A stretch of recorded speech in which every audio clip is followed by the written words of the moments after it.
Media మిత్రులకు నమస్కారం. నాతో పాటు మీడియా సమావేశంలో పాల్గొన్నటువంటి పెద్దలందరికీ అన్ని విషయాలు శ్రవణ్ గారు ఈరోజు జరిగినటువంటి ఈ ఎన్నిక సందర్భంగా జరిగినటువంటి అనేక విషయాలను కూడా మరి మీ ముందు ఉంచడం జరిగింది. కొన్ని విషయాలు తప్పకుండా దృష్టి తీసుకురావాల్సినటువంటి అవసరం ఉంది. మేము కూడా చాలా సంవత్సరాల నుంచి రాజకీయాలలో ఉన్నాం.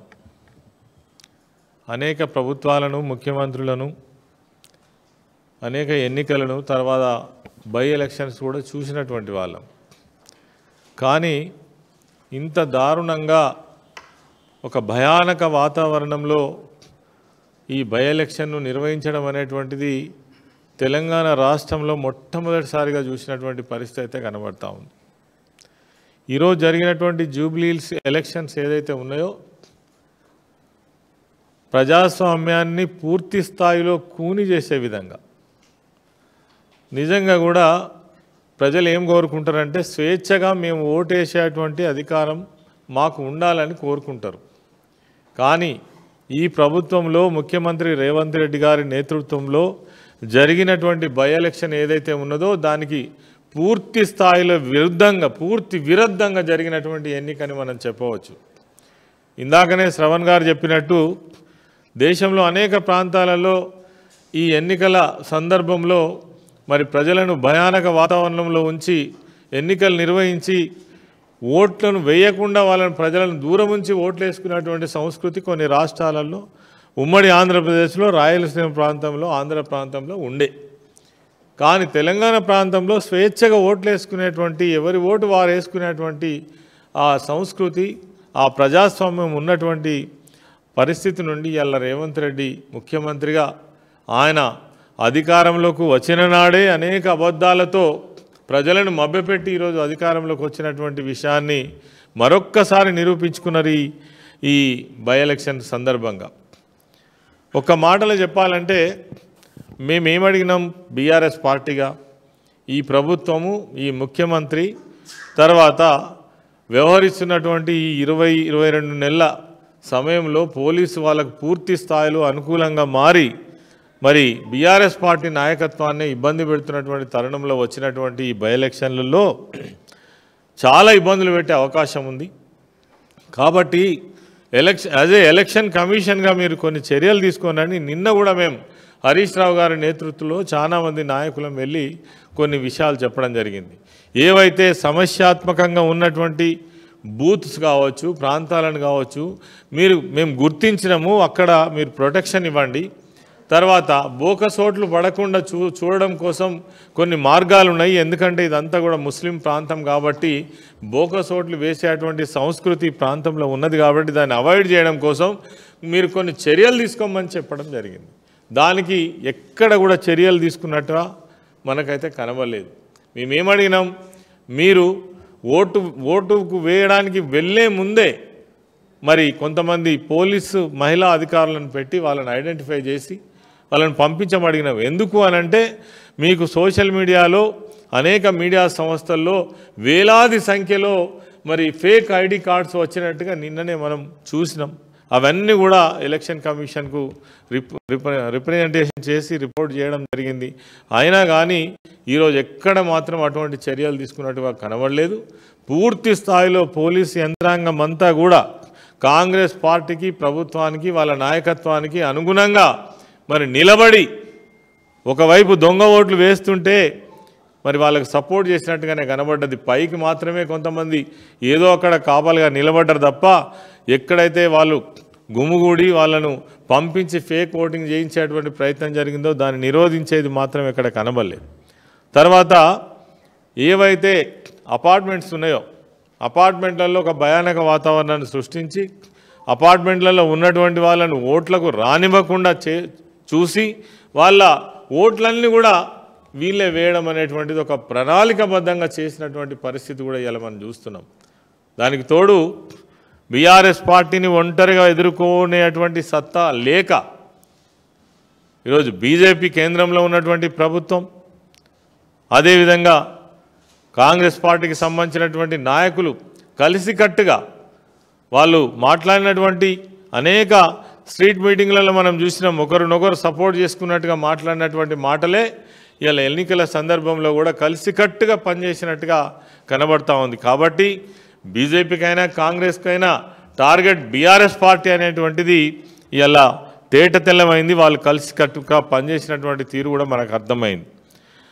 అదే కాకుండా ఒకవైపు ఏమో 144 సెక్షన్ ఎన్నికల నిబంధనలు ఎవరికైనా ఒకటే, ఒక బీఆర్ఎస్ పార్టీకే నిబంధనల వాళ్ళు ఎంతమంది ఉన్నా కానీ కండువాలు వేసుకొని తిరిగినా కానీ తర్వాత వాళ్ళు టీషర్ట్ల మీద నెంబర్ 2 అని రాసుకొని పోలింగ్ బూత్ల దగ్గర కూర్చుంటే కూడా వాళ్ళని నిరోధించమని అడిగితే కూడా నిరోధించినటువంటి, వాళ్ళని పంపించమని అడిగితే కూడా పంపించినటువంటి పరిస్థితి. అదేవిధంగా మరి అక్కడ గుంపులుగా వెళ్తున్నారు, వాళ్ళని ఆపండి, వాళ్ళని చెక్ చేసి పంపండి అని చెప్తే కూడా ఎక్కడ కూడా చర్యలు తీసుకున్నటువంటి సందర్భం అయితే కనబడలేదు. ముఖ్యంగా చెప్పేది ఒకటే, పోలీసు యంత్రాంగం పూర్తి స్థాయిలో కాంగ్రెస్ ప్రభుత్వానికి అనుగుణంగా పనిచేసిందనడంలో ఎటువంటి సందేహం లేదు. తర్వాత ఉప ముఖ్యమంత్రితో పాటు మంత్రులు, ఎమ్మెల్యేలు, ఎమ్మెల్సీలు అంటే గస్తీ తిరుగుతూ కుప్పలు అంటే ఒక కాన్వాయ్నే బూతుల దగ్గరికి పోతూ అక్కడ ఉన్నటువంటి ప్రజలను మభ్యపెట్టి వాళ్ళు ఏదైతే ఫేక్ ఓట్లతో ప్రయత్నం చేస్తున్నారో దానికి బలం చేకూరే విధంగా అధికారులను కూడా భయభ్రాంతులను గురి చేసే విధంగా లోపల ఉన్నటువంటి మా బూత్ ఏజెంట్స్లను కూడా బయటికి పంపించేటువంటి ప్రయత్నం మరి ఎమ్మెల్యేలు పోయి అక్కడ ఉన్నటువంటి మా బూత్ ఏజెంట్స్ను కూడా బెదిరించి మాట్లాడకుండా చేసినటువంటి పరిస్థితి ఎన్నికల సందర్భంగా కనబడుతుంది. అనేక ఇంతకుముందే చెప్పినట్టుగా ప్రూఫ్స్తో సహా మరి కంప్లైంట్ చేసినప్పటికీ కూడా ఇగో ఈ విధంగా వాళ్ళ బూతుల దగ్గర ఉన్నటువంటి వాళ్ళు నెంబర్ 2 ఈ టీషర్ట్లు వేసుకొని అలాంటి టీషర్ట్లతోటి ప్రచారం చేస్తుంటే కూడా వాళ్ళని మాత్రం పొమ్మనేది లేదు. వాళ్ళ నాయకులు ఇగో అశోక్ గారు అక్కడే తిరుగుతున్నారు, ఈయన నాన్ లోకల్. అదేవిధంగా బాబా పశ్యోద్దీన్ గారు అక్కడ రహమత్ నగర్లో ఇష్టారీతిగా చేస్తుంటే కూడా నిరోధించే పరిస్థితి లేదు.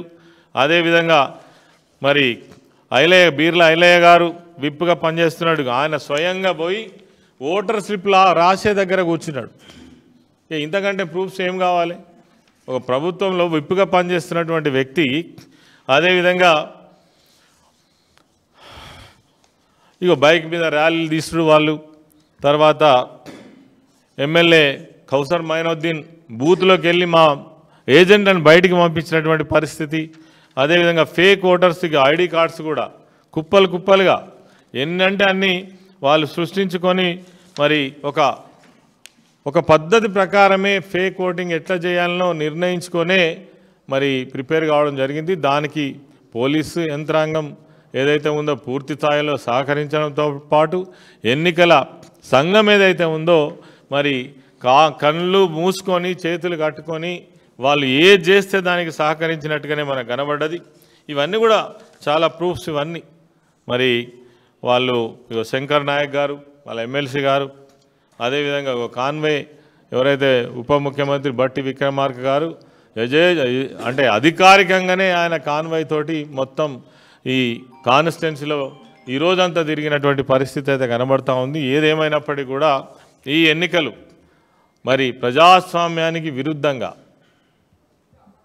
మేము కూడా ఎన్నడూ ఇటువంటి ఎన్నిక చూడలేదు, చాలా దారుణం. అయినప్పటికీ కూడా ఇన్ని ఇబ్బందులు ఉన్నప్పటికీ కూడా వీటన్నిటిని కూడా అధిగమించి ప్రజలు ఈనాడు ఉన్నటువంటి ప్రభుత్వ విధానానికి వ్యతిరేకంగా ఖచ్చితంగా ఓటు చేసిరని అనుకుంటున్నాం. చేసినటువంటి వాళ్ళు అయినా కానీ తప్పకుండా న్యాయమే గెలుస్తుంది, ధర్మమే గెలుస్తుంది. మరి ఒక దరిద్రపు సంస్కృతిని రేవంత్ రెడ్డి గారు ఈ రాష్ట్రంలో తీసుకొచ్చారు. ఇది మంచిది కాదు. అధికారం అనేది ఎవరికి శాశ్వతం కాదు. మీరు కొంతకాలం ఉండవచ్చు. మేము కూడా కేసీఆర్ గారి నాయకత్వంలో 10 సంవత్సరాల అధికారంలో ఉన్నాం. అప్పుడు కూడా చాలాసార్లు ఎన్నికలు జరిగినాయి, అదేవిధంగా బై ఎలక్షన్స్ కూడా జరిగినాయి. కానీ ఇంత దుర్మార్గంగా ఇంత అన్యాయంగా మరి పోలీసు యంత్రాంగాన్ని అదేవిధంగా ఎలక్షన్ కమిషన్ అడ్డం పెట్టుకొని ఎలక్షన్ కొట్లాడినటువంటి పరిస్థితి అయితే ఎప్పుడు లేదు. దీన్ని మేము బీఆర్ఎస్ పార్టీగా తీవ్రంగా ఖండిస్తూ ఉన్నాం. మరి ఇన్ని ఇబ్బందులలో కూడా బీఆర్ఎస్ పార్టీకి ఓటు వేయడం కోసం కదలి వచ్చి ఓటు వేసినటువంటి మా ఏదైతే జూబ్లీహిల్స్ ప్రాంత ప్రజలందరికీ కూడా హృదయపూర్వకమైనటువంటి ధన్యవాదాలు, కృతజ్ఞతలు తెలియజేయడంతో పాటు ఈ ఎన్నికలలో పనిచేసినటువంటి నాయకులకు, కార్యకర్తలకు ఎన్ని కష్టాలు వచ్చినా, పోలీసు ఇబ్బందులు వచ్చినా ఎదుర్కొని నిలబడి పనిచేసినటువంటి మా నాయకుల, కార్యకర్తలందరికీ కూడా హృదయపూర్వకమైనటువంటి కృతజ్ఞతలు, ధన్యవాదాలు తెలియజేస్తాను.